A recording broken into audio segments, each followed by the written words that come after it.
हरियाणा के चुनावों के दंगल की तारीख निश्चित हो चुकी है और अब तमाम राजनीतिक पार्टियां इस दंगल में अपने अपने योद्धाओं को ढूंढने में जुटी है या फिर ये कहे कि मंथन करने में जुटी है।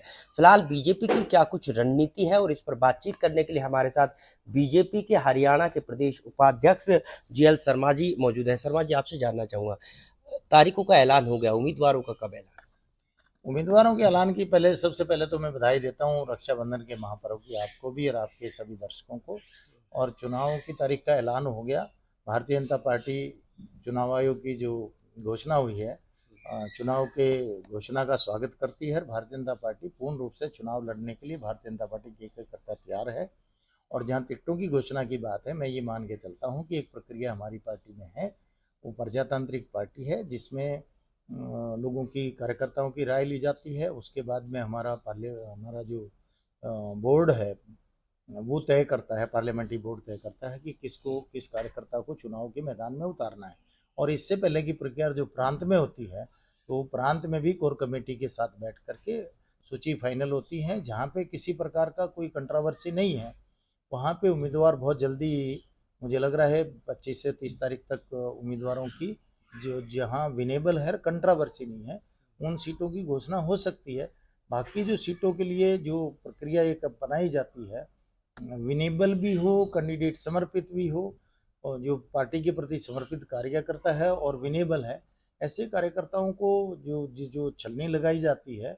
पार्टी बहुत महीन से महीन तरीके से अपने सारे जो साइंटिफिक तरीके हैं, उस तरीके से पूरा सर्वे वर्वे कराती है।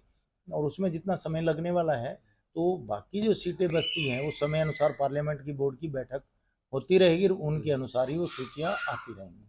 सीधा सीधा मुकाबला बीजेपी का आप जो है पूरे हरियाणा में किससे मान रहे हो? और जो दूसरी पार्टियां हैं, चाहे जेजेपी, इनेलो, आम आदमी पार्टी, उन्हें आप कहाँ देख रहे हैं? भारतीय जनता पार्टी का मुकाबला ज़्यादातर कांग्रेस के साथ रहने वाला है। और भारतीय जनता पार्टी बहुत अच्छी स्थिति पे है। हम लोकसभा में झूठे नैरेटिव सेट होने के बाद लोकसभा में हमारे पार्टी के खिलाफ ऐसे अच्छे हथकंडे अपनाने के बावजूद भी हमने 44 सीटें जीती है। और हम अपने आप को आने वाले समय में नायब सैनी जी के नेतृत्व में, जो नायब सैनी जी ने लोक लुभावने काम किए हैं सभी वर्गों के लिए किए, उस नाते से हम तीसरी बार सरकार भाजपा की और नायब सैनी जी के नेतृत्व में दूसरी बार सरकार बनाने जा रहे हैं। क्या इस बार के बीजेपी के मुद्दे रहेंगे और जो मैनिफेस्टो होगा उसमें क्या क्या चीजें रहेंगी, क्योंकि आप चुनाव प्रबंधन कमेटी के मेंबर भी हो, तो इस नाते। जहाँ तक चुनाव प्रबंधन की बात है, भारतीय जनता पार्टी का जो मैंने जैसे कहा कि कार्यकर्ता मानसिक रूप से हमेशा चुनाव के लिए तैयार रहता है। और भारतीय जनता पार्टी ने तो लोकसभा चुनाव में तैयारियां शुरू कर दी थी, क्योंकि पता था कि उसके बाद में विधानसभा चुनाव आने आने हैं। तो उस नाते से बूथ मैनेजमेंट और बूथ का पॉलिटिकल मैनेजमेंट, दोनों मामलों में भाजपा का कार्यकर्ता पारंगत है। और भारतीय जनता पार्टी विश्व की सबसे बड़ी पार्टी है और हरियाणा में भारतीय जनता पार्टी का जो कार्यकर्ता है वो बहुत पारंगत है चुनाव बूथ को जीतने में। और बूथ जीतने से चुनाव जीता जाता है, इस तरह से प्रक्रिया हमारी चली हुई है। तो हम ये मान के, और दूसरे अगर दलों की आप बात करते हैं तो संगठन ही नहीं है। तो भाजपा ही एक ऐसी पार्टी हरियाणा में जिसके पास अपना समर्पित कार्यकर्ताओं का एक बहुत बड़ा संगठन है। उस वो जो संगठन के नाते जब कार्यकर्ता काम करता है, देश के समर्पण भाव से देश के लिए काम करता है, प्रदेश के लिए काम करता है। और अगर कंपैरेटिवली भी बात करते हैं तो ईमानदारी के साथ अथक परिश्रम भाजपा का कार्यकर्ता करता है। और उस नाते से भाजपा अपने आप को बहुत मजबूत स्थिति में है। भाजपा का जो संगठन है वो बहुत मजबूत संगठन है। तो भारतीय जनता पार्टी को कोई, हमें शक शुबा नहीं है कि हम तीसरी बार भाजपा की सरकार बना रहे हैं। पिछली बार आपका नारा था 75 पार, इस बार कितनी सीटों की उम्मीद है?